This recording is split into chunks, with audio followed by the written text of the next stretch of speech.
Hi, welcome to this quick webinar on using American history as a tool for the classroom, or using American history from Adam Matthew in a classroom environment. So we're going to take 20 minutes today just to look through this primary source collection, which is American History 1493 to 1945. This is a digital primary source collection which is built for research and for teaching, and we're going to look at how we can really use this in a classroom environment. But just before we do that, I just want to head into the introduction pages. So this is going to where you're going to be able to find out about all of the source for this material, which is all from the Gilder-Lehrman Institute of American History. You can take a tour around the different parts of this resource, or find out a bit more about the source material itself and the scope of this collection.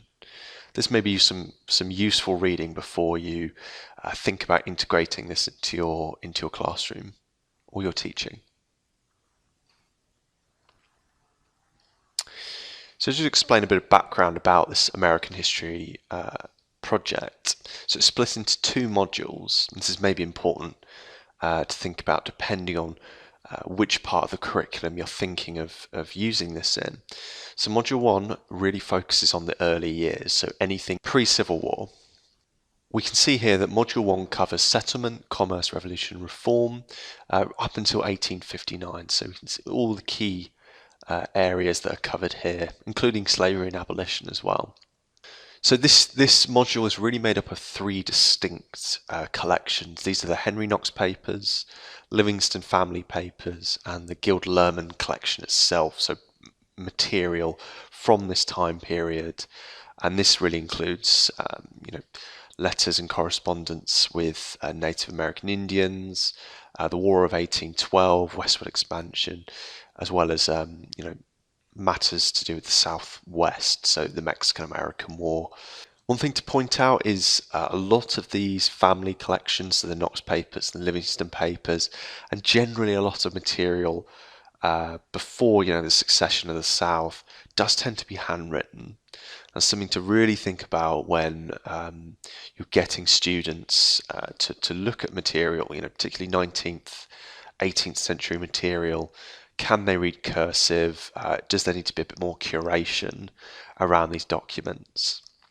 But we'll look at some better ways to access this material later on. So Module 2 really starts up in 1860. As I've mentioned already, it really starts the succession in the South, through Reconstruction, westward expansion, and then right through into the New Deal and World War II.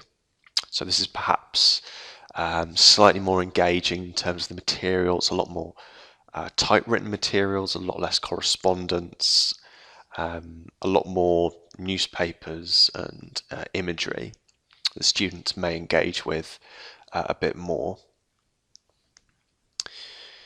And then at the bottom here is a quick explanation of some of these further resources, these interactive tools. And this is something we're really going to be focusing on today because these make great classroom tools. Just a reminder, all of this you can find in the introduction pages. So the first thing I want to show you is a tool that is really going to help students gain context and situate themselves on a timeline before they do any primary source research themselves. And this is really just a nice recap, depending on where you are in your American history teaching. This is just generally a nice recap of key themes that were happening through, this 400-year period, a 400-year period, or particular events. So maybe we're just interested in the Civil War and law. So these are just two key areas that we want to compare events. What we have here is a chronology. We can see here, most of these entries are really between 1850 and 1880. At the bottom here, we can see the amount of entries really shoots up between this year. And we can see, different key events that are color-coded by either Civil War or law. We can move this chronology along. So we can see 1862, a battle at Hampton Roads, Virginia. So we can click into each of these, and that's going to give us either an image, or either from the resource itself, or a Creative Commons image, sort of giving a depiction for what this event was. And what we find really useful, or maybe your students will find this useful, is what they can start to do is build up a list view. So they can find events that are maybe useful to a piece of work they're working on, or an assignment. And they can just add each of these events to a list view.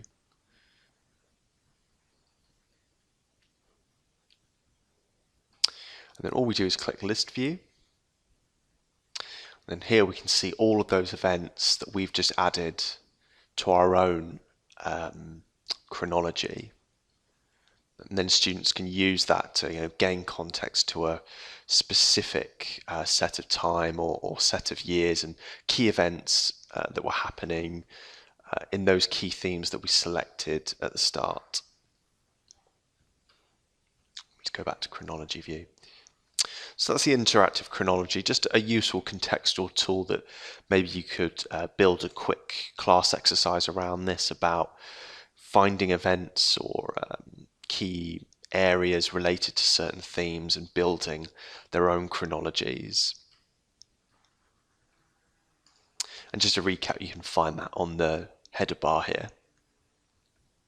So the next kind of useful tool, a useful classroom tool I want to show you, is something called the History of America in 100 Documents. You're going to be able to find this in the Explore tab. And what this is effectively a digital exhibition of 100 documents from this collection, so from this primary source collection, that we've pulled out and we've kind of curated into mini exhibitions for students particularly. So we can view the full list of 100 here, or we can select by theme. So maybe we're teaching 1 week on migration. We can click migration, and then we can see all of the mini exhibitions relating to that theme. So we can see here reactions to the Aliens and Seditions Act of 1798. When we click into a document, we're going to get a quick bit of bio here. We can read more. Then when we read more, we can hover over this image, and we're going to get it a zoom in, so we can magnify this. But what students are going to find really helpful is this bit of bio at the bottom here. Now, this is written by one of our academic editorial board members. All of our board members are experts in the field. So this is academic bio that they should be able to trust. And this is really just explaining what document is, what its context is, why it's significant, and whether you're doing just touching on documents to give evidence to particular arguments that you're making, or you want students to do close reading of the documents. Hopefully this bio should give them a bit more confidence when looking at primary sources. And at the bottom here we can see kind of related documents. These may be other documents relating to migration from the same period that they may want to look at.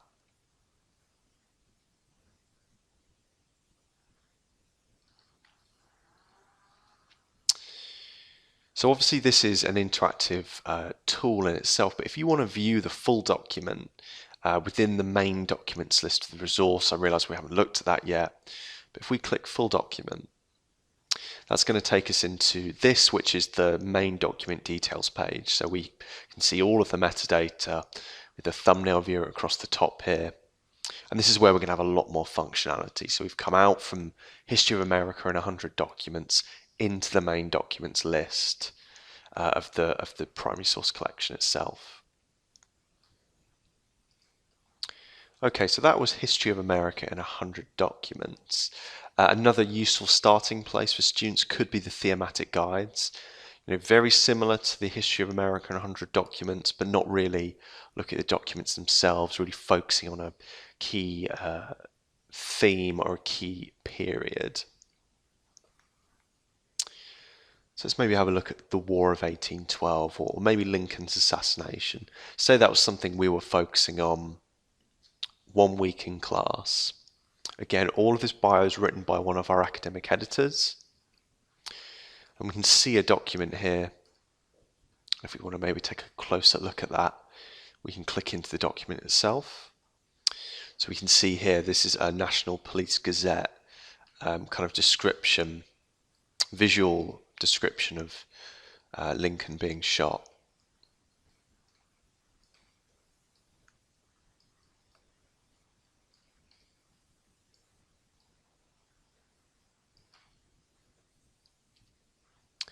Let's head back. Again, so we can read through all of this bio.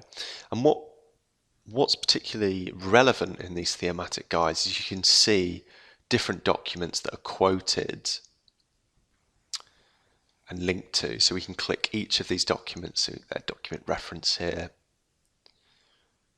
And this is sort of giving evidence to each of these perspectives or narratives of the president being assassinated. So you see a broadside extra from the Chicago Herald here. And all we do is click that document reference and it takes us through to the document itself.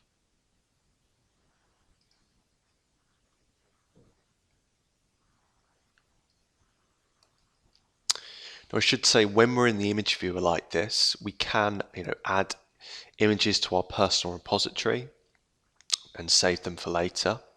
Or we can just download them to PDF if that's easier.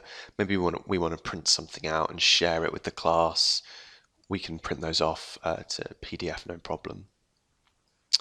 And just a bit of functionality here. You can rotate the image if you need to, or you can actually blow it up full screen as well.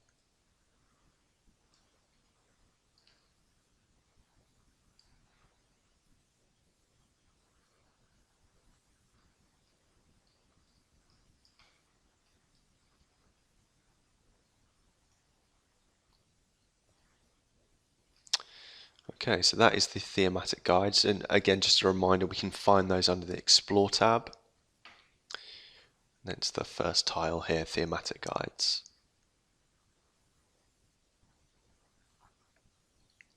Okay, so the next tool I want to show you is the image gallery.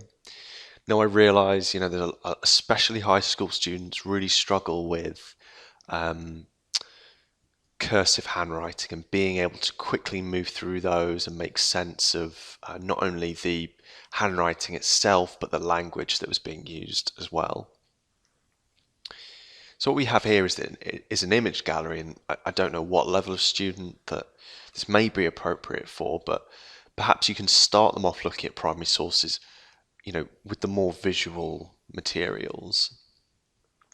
So we take every visual material, whether that's a photograph, an illustration, a watercolor, or a poster, and we copy it across to an image gallery. So we hold all the visual material in one place. So we can refine these, maybe just to look at photographs, apply that.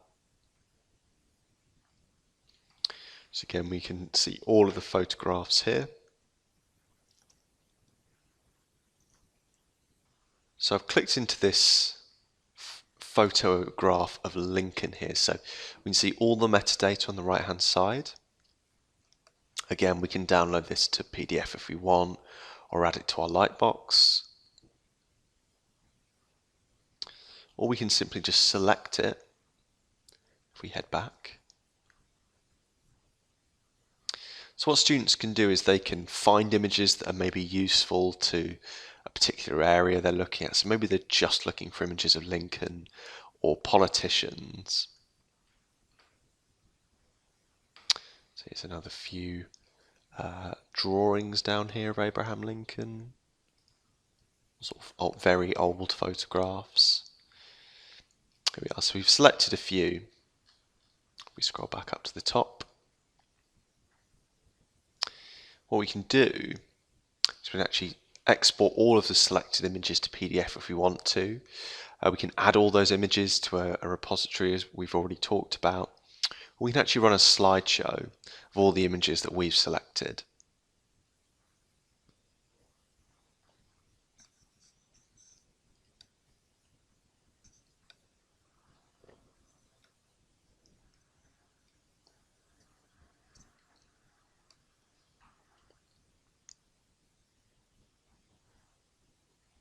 Okay. Again, we can make those full screen if we want to as well. So that's the image gallery, just a really useful tool for getting students introduced to primary sources in a slightly more visual way. So I'm just going to quickly touch on, the regular sort of searching function. If students are, you feel they're confident enough to get into the primary source research themselves and start to hone that research process, I can show you how that works quickly. So I'm going to search for Lee and surrender.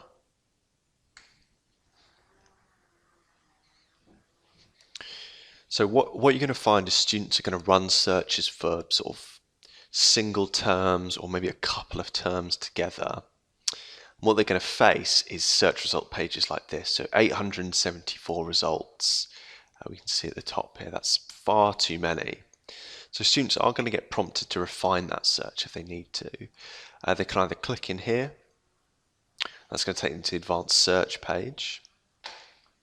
Or if I just head back to where we were, or they can actually use any of these filters here. And I would really urge you to kind of help students to look at these key themes. So these are manually indexed kind of key themes that every document has one, sometimes a couple, and that's going to help students find material just relating to specific themes. So maybe we're just interested in Lee and surrender, but we're interested in material from the American Civil War. So let's click Civil War and apply that filter. Okay, so we can see slightly more refined list here, but still quite a lot. So we would maybe want to refine that list even more. If I just scroll down here, we can see, there's a lot of real gems here. We can see Robert E. Lee's memoirs written in 1886, a photograph of Robert E. Lee,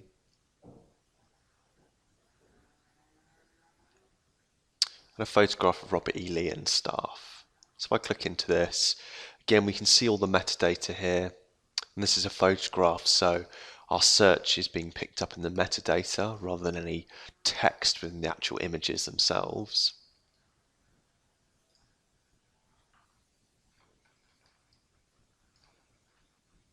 Again, we can zoom in and maybe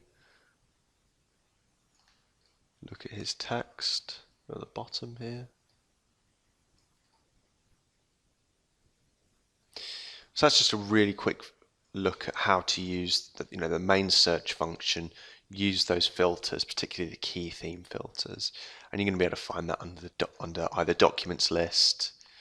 You can view the full documents list here, or you can just run a search, and that generally tends to be the way that students sort of get into this material, given that they're confident enough to start their own primary source research. But yeah, definitely do make use of those key themes. So the last thing I want to show you is another interactive tool called Mapping Gettysburg. So this is particularly if you are looking at teaching the Battle of Gettysburg, particularly primary sources around that. This is a really fantastic interactive tool for that purpose. So we can see a bit of bio here about what this map is, and we can hit Explore Map. And what this does is it takes all of the primary sources from this Gilder-Lehrman collection relating to the Battle of Gettysburg and maps them out, so where they were happening and what they were. So we can see these fall into kind of four distinct areas. So we can see photographs of those who fell, letters and diaries of people that were present, historic photographs and imagery of the battlefield, and also just modern views of the national park as well. So let's maybe look at some letters and diaries of those present. So maybe we're interested in writings of Confederate soldiers. So we filtered those. We can see all of the Confederate lines here. And two diarists here. Also one diarist, Jeremiah Tate. So we can see a bit of bio here from Jeremiah Tate's writings on 6th of August 1863. A kind of description of this diary itself, a bit of biographical information about who Jeremiah Tate was. We can actually view this full document in the list, so this is going to prompt us and take us out to the main documents list. And we can see his full diary here.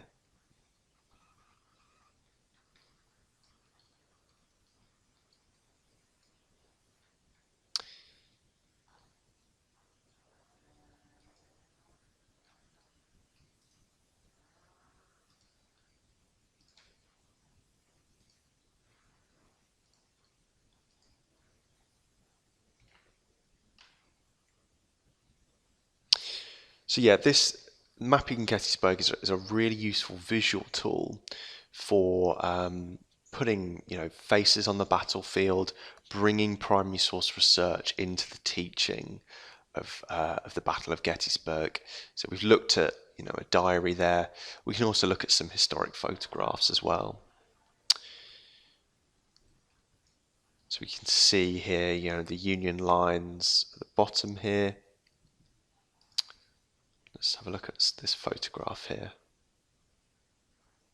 So this is Cemetery Hill, which was charged by the Louisiana Tigers. Let's maybe take a look at a couple more photographs.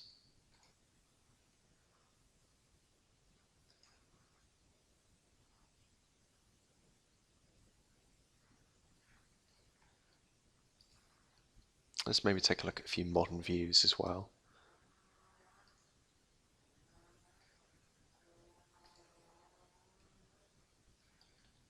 Okay, so that's the last tool I really wanted to show. So if we head back to the home page and we can recap everything we've looked at. So the first thing we looked at was this interactive chronology, really useful tool for students to gain context to a particular period and put together their own chronologies based on key themes they're interested in. Then we looked at the history of America in 100 documents. Again, a really useful kind of digital exhibition which gives context and bio to each of those primary sources and shows how they're extremely pivotal and key. Then we looked at thematic guides, again all written by our academic editors. Then we looked at the image gallery, again slightly more visual segue into primary source research. Then we quickly touched on how to search the collection itself, so the full list of primary sources. Then we finished up looking at the Mapping Gettysburg interactive map.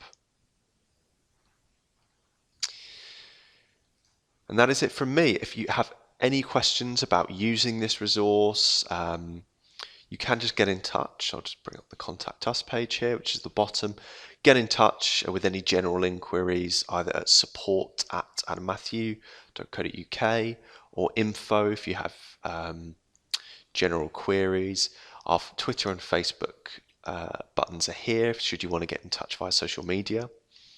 And you can click the button here that will take you to our website. And that's it from me. So thank you very much. And I hope you found this webinar useful.